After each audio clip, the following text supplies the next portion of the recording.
আজকাল আমি একজন শিক্ষক, আমি একজন খ্রিস্টান। আপনার কথাই বলছি। আপনি ইংরেজি অনুদিত গসপলের সাথে একমত, যা আমরা খ্রিস্টানরা বিশ্বাস করি। আমি এগুলোর উদ্ধৃতি দিচ্ছি। 1 নম্বর, 4টি গসপলে যখন যিশু দীক্ষা নিয়ে বেরিয়ে আসলেন, স্বর্গ থেকে একটা শব্দ হচ্ছিল, এ আমার প্রিয় পুত্র, আমি তার উপর সন্তুষ্ট, তাকে মানো। একইভাবে 2 নম্বরে আছে, মাউন্ট টাবুরে তাকে পবিত্র করা হলো, তার মুখমণ্ডল সূর্যের মতো দেখাচ্ছে, স্বর্গ থেকে শব্দ বেরিয়ে আসছে, এ আমার প্রিয় সন্তান, আমি তার উপর সন্তুষ্ট, তোমরা তার কথা শোনো। অনেক সময় তিনি শয়তানকে তাড়াতেন। তারা মানুষের কাছে এসে বলতো, হে ঈশ্বরের সন্তান, কেন আমাদের অত্যাচার করছো সময়ের আগে? আবার বড় যাজকের সামনে যাজক যখন তাকে বলল, মহাপ্রভুর শপথ তাকে বললাম, তুমি কি ঈশ্বরের পুত্র? তখন যিশু বলল, তুমি এটা বলছো। আর যাজক 5 নম্বর অনুচ্ছেদ বলছে, প্রধান যাজক যখন তারা যিশুকে অভিযুক্ত করলো, পিলোটের সামনে বলল, এই লোকটি বলছে সে ঈশ্বরের পুত্র, ধর্মমতে সে অভিশপ্ত, আর আমরা তাকে ক্রুশবিদ্ধ করতে চাই। পিলোট এটা জানতেন না, সেজন্য তারা যিশুকে ক্রুশে চড়াতে চাইলেন।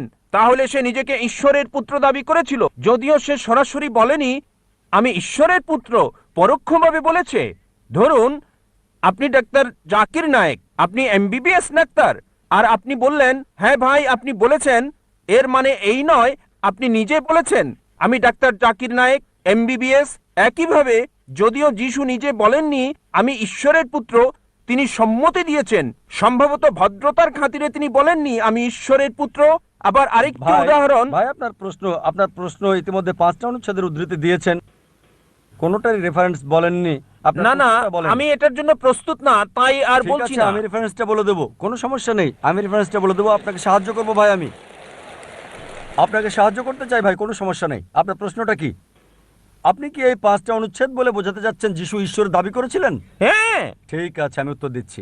আমার চ্যালেঞ্জ ছিল একটা মাত্র স্পষ্ট বক্তব্য বের করে দেখান পুরো বাইবেল থেকে, যেখানে যীশু খ্রিস্ট ভাই সাল্লাল্লাহু আলাইহি সাল্লাম নিজে বলেছেন আমি ঈশ্বর, অথবা বলেছেন আমার উপাসনা করো, আমি খ্রিস্টান ধর্ম গ্রহণ করতে প্রস্তুত। একটা মাত্র বক্তব্য দেখাতে পারেন নাই স্পষ্টভাবে বলা সম্পূর্ণ বাইবেল থেকে, যেখানে যীশু খ্রিস্ট ভাই সাল্লাল্লাহু আলাইহি সাল্লাম নিজে বলেছেন আমি ঈশ্বর অথবা আমার উপাসনা করো। এখানেই বাইবেল আছে। আর এটা কিং জেমস ভার্সন। যেহেতু আপনি একজন শিক্ষক, আপনি প্যাস্টরও হতে পারেন। আপনি কি প্যাস্টর? না না না, আমি আপনি একজন শিক্ষক? শিক্ষক। শিক্ষক, আমি খ্রিস্টান ধর্মের একজন প্রকৃত আচ্ছা, বিশ্বাসী। ঠিক আছে। রেড লেটার নামে এক ধরনের বাইবেল আছে, যেখানে যিশুর কথাগুলো লাল করা আছে। আপনি 5টি বিষয় উল্লেখ করেছেন, আর এগুলোকে 2 ভাগে ভাগ করা যায়। প্রথমে আপনি এলোমেলো উদ্ধৃতি দিলেন আর সঠিকভাবে উদ্ধৃতি দিলেন না। যা বলতে চেয়েছেন সেটা আছে গসপেল অফ জন 3 নম্বর অধ্যায় অনুচ্ছেদ 16, বলা আছে ঈশ্বর পৃথিবীকে এত ভালোবাসলেন একমাত্র ঔরসজাত সন্তানকে দিয়ে দিলেন, তোমাদের কেউ যদি তাকে বিশ্বাস করে তার মৃত্যু হবে না, চিরস্থায়ী জীবন পাবে। এটা 4 গসপেলেই নাই, এটা আছে গসপেল অফ জন 3 নম্বর অধ্যায় অনুচ্ছেদ 16। এগুলো লিখে রাখেন, পরে চেক করে দেখবেন। গসপেল অফ জন 3 নম্বর অধ্যায় অনুচ্ছেদ 16, ঈশ্বর পৃথিবীকে এত ভালোবাসলেন যে নিজের সন্তানকে উৎসর্গ করলেন, যে কেউ তার উপর বিশ্বাস করবে সে মরবে না, চিরস্থায়ী জীবন পাবে। আবার আপনি উদ্ধৃতি দিলেন 5বার শেষ দিকে যে যীশুখ্রিস্ট বলেছেন তিনি ছিলেন ঈশ্বরের সন্তান। আপনি বলেছেন, আপনি কি জানেন বাইবেলে ঈশ্বরের পুত্র এ কথাটা অসংখ্যবার বলা আছে।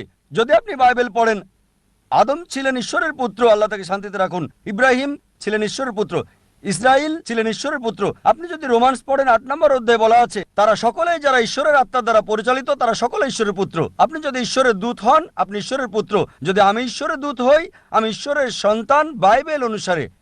কিন্তু তারা বলে না না না না না, যীশু খ্রিস্ট স্বাভাবিক সন্তান না, তিনি ঔরসজাত সন্তান। এবার আপনার শেষ প্রশ্ন ঈশ্বরের পুত্রের ব্যাপারে। বাইবেলে অসংখ্য ঈশ্বরের পুত্রের উল্লেখ আছে। আদম ঈশ্বরের পুত্র, ইব্রাহিম ঈশ্বরের পুত্র, ইসরায়েল ঈশ্বরের পুত্র।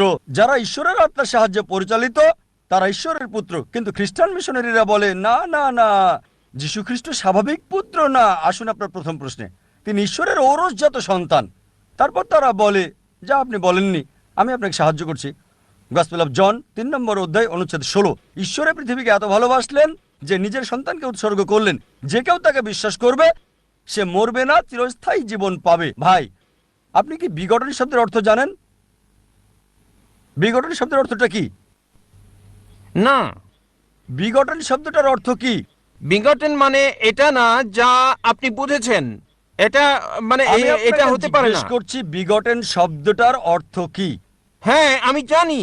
বিগটেন শব্দের অর্থ কি? বিগটেন শব্দের দুটো অর্থ রয়েছে। যখন মানবজাতির বিষয়ে বলেন সে বিগটেন, মানে তার রক্ত মাংসের পুত্র। যখন ঈশ্বর বিগটেন বলেন, তার মানে এটা কাউকে বোঝায় না, তাকে জন্ম দেয়া।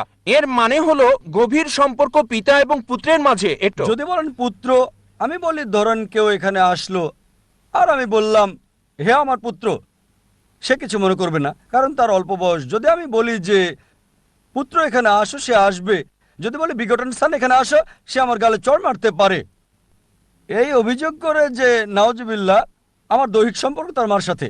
ঠিক যদি একটা ছোট বালককে বলি বিগটন সান, বা একটা যুবককে হতে পারে 23 বছরের, আমি 40-এরও বেশি, যদি বলি বিগটন সান এখানে আসো, সে হয়তো আমার গালে চড় মারতে পারে। কেন? বিগটন মানে ঈশ্বরের দ্বারা শায়ার, শায়ার মানে নিম্নজাতের প্রাণীর যৌন ক্রিয়া সম্পর্কিত। আর এ কারণে যদি আপনি রিভাইজড স্ট্যান্ডার্ড ভার্সন বাইবেলটা পড়েন, সংস্করণ করেছে 32 জন উচ্চ পদস্থ খ্রিস্টান পণ্ডিত, যাদের সমর্থন করেছে 50টি খ্রিস্টান চার্চ। তারা বলেছে বিগটন শব্দটি গসপেল অফ জন অধ্যায় 3 অনুচ্ছেদ 16 হচ্ছে অসার কথা, একটা মিশ্রণ, একটা প্রতারণা, এবং তারা এটাকে বাইবেল থেকে বাদ দিয়েছে। আপনি কি জানেন?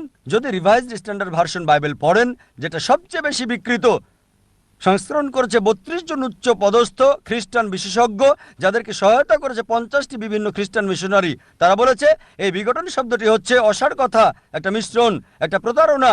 এজন্য এই বিঘটন শব্দটা তারা বাদ দিয়েছে। সুতরাং যদি বলেন পুত্র, তবে ঈশ্বরের পুত্র আছে বাইবেলে অসংখ্য। সুতরাং আপনার প্রথম এবং শেষ প্রশ্নের উত্তর আমি দিয়েছি। এবার আসুন আপনার দ্বিতীয় এবং তৃতীয় প্রশ্নে। বলেছেন তিনি শয়তানকে তাড়ান, পুরো উদ্ধৃতি দেন। আপনি পুরো বাক্যটা বলেননি, আমি আমার লেকচারে বলেছি। গসপেল অফ ম্যাথিউ অনুযায়ী অধ্যায় 12 28 নম্বর অনুচ্ছেদ তিনি বলেছেন আমি শয়তানকে তাড়িয়ে দিই ঈশ্বরের আত্মার সাহায্যে। গসপেল অফ লুক অধ্যায় 11 অনুচ্ছেদ 20 আমি শয়তানকে তাড়াই ঈশ্বরের আঙুলের সাহায্যে। এখানে বলছে না যে তিনি একা করেন, তিনি এটা করেন ঈশ্বরের সাহায্যে। এর মানে এই নয় যে তিনি ঈশ্বর।